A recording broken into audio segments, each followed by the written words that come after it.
So we'll discuss about permutation. So this permutation you can execute, you can write the code using the iterative method, or you can make use of the recursive method. Okay, so what is permutation? You have to know. Permutation is arranging the elements in different order. Okay, so different combinations you'll be getting. Okay, so for example, if you have two elements A and B, what are the two combination? The first one is A B. Sorry, what is the permutation? Like the first one is A B, the second one is B A. Both are different. Okay, so A B is different from B A. So similarly, here if you see A B C. Okay, so what are the different arrangement of these elements? If you see, ABC is the first one. Okay, keep the first element in the first position, and the remaining elements you should arrange A, B, C. Okay, then fix the first element in the first position. Then you have to swap the remaining elements. So A, C, B. That is a second arrangement. Okay, and the third one is we got A, B, C. The second one is A, C, B. Okay, so now make the second element to go to the first place. Fix the second element in the first place. So B, then AC we'll get. Then fixing the second element in the first position, swap the remaining elements. B, C, A will get. Okay, so similar to that, in the next iteration what we have to do, make the third element C to move to the, fix the third element in the first position, so you will get C, A, B. So fix the third element in the first position, and remaining elements you swap them, you will get C, B, A. Okay, so similar to that, if we have four elements, okay, A, B, C, D, if you have, okay, so what are the different permutations we'll get? So the first one is A, B, C, D. Okay, how can you find out the permutation? How many how many ways you can arrange the elements for four element? Okay, so 4 factorial it is. So if you have A, B, C, D, you will first fix the first element in the first position. You will get A, B, C, D. Then you'll fix B in the second position itself. You'll get C, D first one. Then next one D, C you will get. Okay, only for swapping and arranging C, D, only 2 ways, right? C, D, D, C. Now you have to fix the third element in the second position. C is the third element. Okay, so now AC you will get BD, and next one B and D if you swap you will get AC, DB. So now by fixing A in the first position, then by fixing B in the second position, 2 arrangement, then by fixing C in the second position we got 2 arrangements. Now we have to fix D in the second position, so you will get ADBC, then you will get ADCB. Okay, so now by fixing A in the first position, only these many arrangements will get. By iterating each one of them in the second position and swapping the third and fourth element, only these many arrangements of these 4 elements will get. After that, now what you have to do, fix the second element B in the first position. Okay, so similar to how we have fixed A in the first position and we got the different arrangements, right? In the same way, fix B in the first position, then fix A in the second position, remaining will be CD. Okay, so BA CD, then CD you have to swap, you will get BA DC. Okay, so now the third element is C.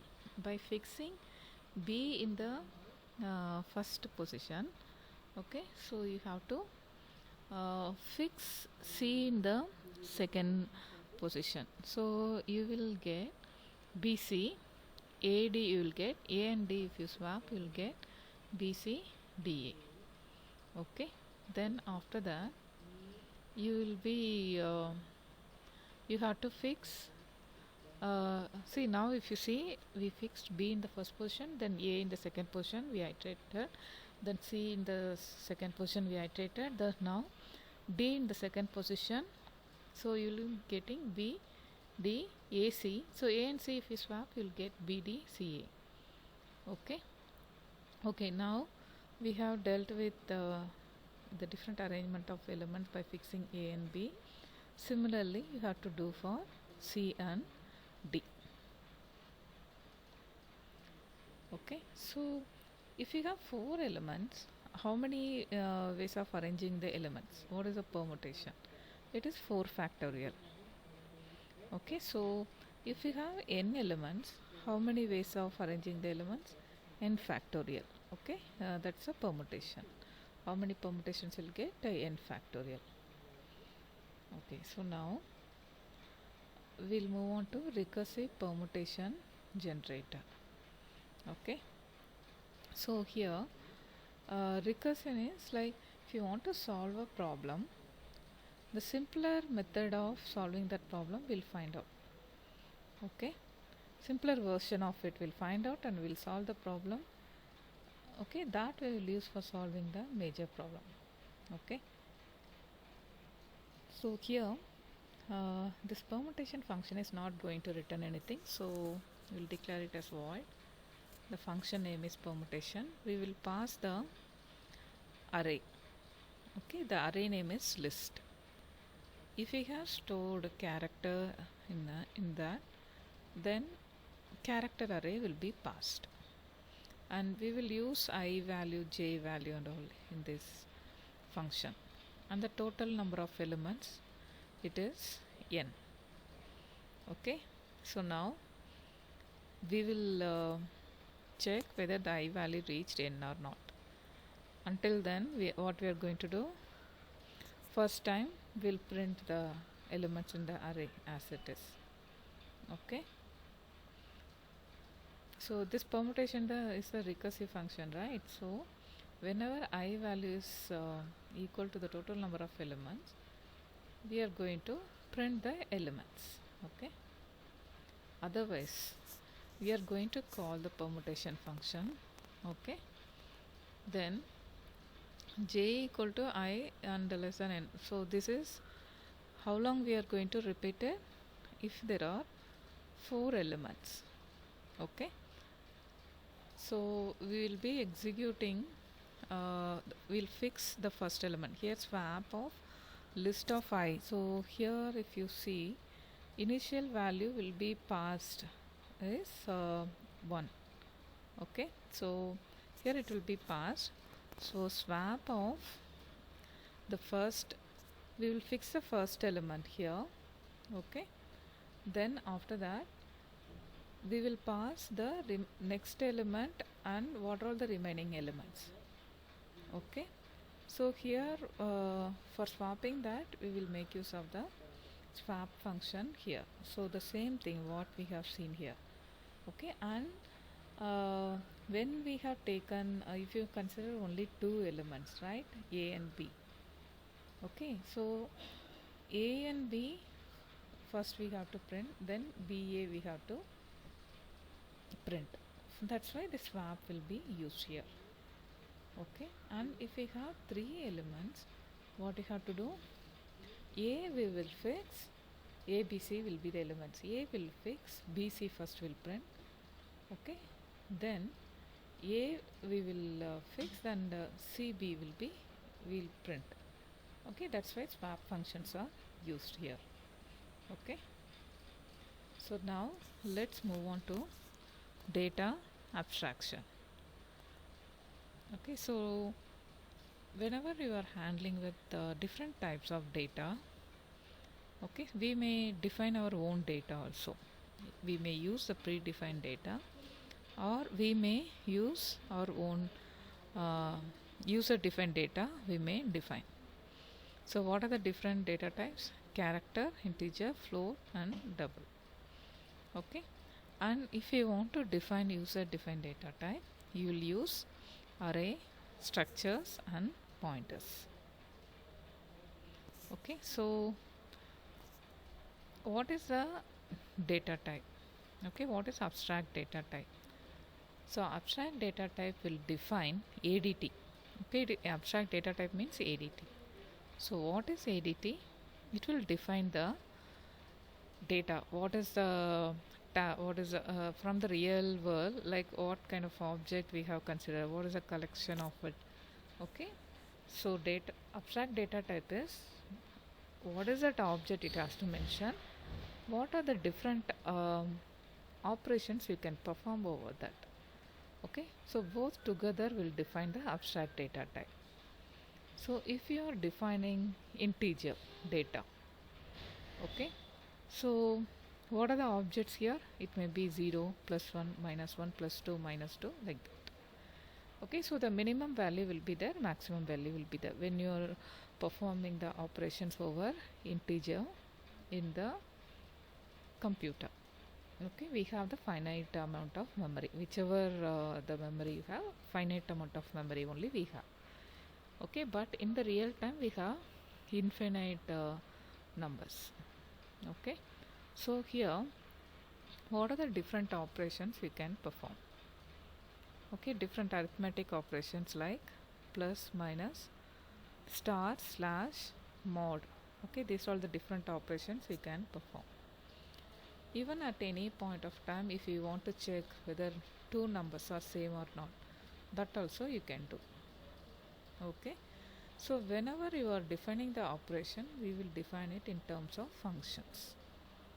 For the functions, we will pass the parameters, and after performing the operation, it will return the result. Okay, the output it will be returning. Okay, so what is abstract data type? So what is the kind of data you are going to work with, and what are the different operations you can perform over that? That will define the abstract data type. Okay, so there are different kinds of functions for abstract data type. In the abstract data type, different operations will use. The first one is creator or constructor, second one is transformer, the third one is observers or reporters. Okay, so here using the creator or constructor function, we will create the new instance of the data type. Using the transformer, we can perform different processing over it and will modify the data. Using the observer or reporter, we will output our result. Okay, so when you define the ADT, at least one function you have to define, otherwise you cannot call it as the ADT. Okay, when you define what kind of data you are going to work with. Okay, so let's see one example for ADT. Okay, so let's see for the natural number. Okay, so all of you know about natural number. In maths you are studying from 8th or 9th standard, I guess. Okay, so it is ordered sequence of numbers, integers. Okay, we cannot write any floating point data here. Okay, it will begin from 0. Okay, and the maximum it will go on like infinitively in the real world, but in computer, as we use the finite memory, we will be having the maximum integer value what we can store in the computer. Okay, so here if you consider two numbers x and y, okay, and the boolean values are true and false. Okay, so for defining this natural number ADT, we are going to consider the boolean type also, and different arithmetic operations like plus, minus, star, slash, mod, less than, double, equal to, and all we can consider. Okay, so what are the different operations you can perform here? So you can check whether a given number is given, if you are passing an argument, whether that input is 0 or not. Okay, we want to check. Okay, so natural number, the given natural number is 0 or not. If you want to check, you can make use of this. Okay, we will initialize that to 0. And if you want to check whether the given parameter input, whether it is 0 or not, you will use the second function. Boolean is 0 of x. X is the argument. So if x is equal to 0, this function will return true, else it will return false. Okay,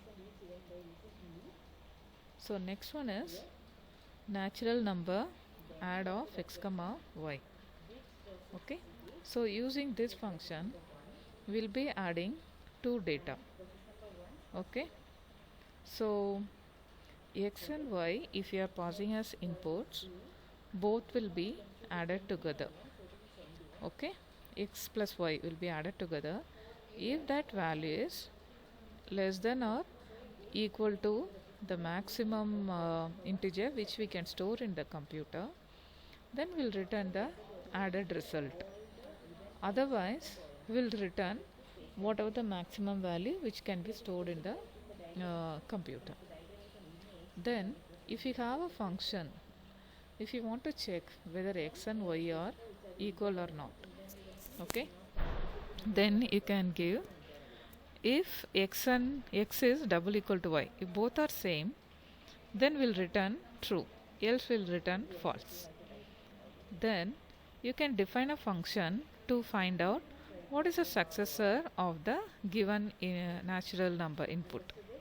Okay, in that function you can write if the past input, no, if it is equal to the maximum number what you can store in the computer, okay, then it will return x. Okay, because if you increment it, no, by 1, we cannot store it in the system, so that number only will return. Okay, otherwise what will return? The next number of it, x plus 1 will return.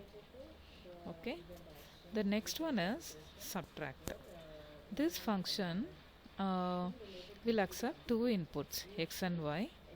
Okay, so if x is less than y, okay, then we cannot perform the subtraction, so it will return 0. Otherwise it will return x minus y. Okay, so y value will be subtracted from x and that value will be returned. Okay, so this is a definition of the abstract data type for natural numbers. And the tutorial slot also you got, I think. Okay, so during that time also you join the meeting. I will give some other problems. You can solve it and you have to submit. And this tutorial problem what I am giving here is write a C function to find sum of array elements using recursive function. Then the next one is define an abstract data type for complex numbers. Okay, these are all the references.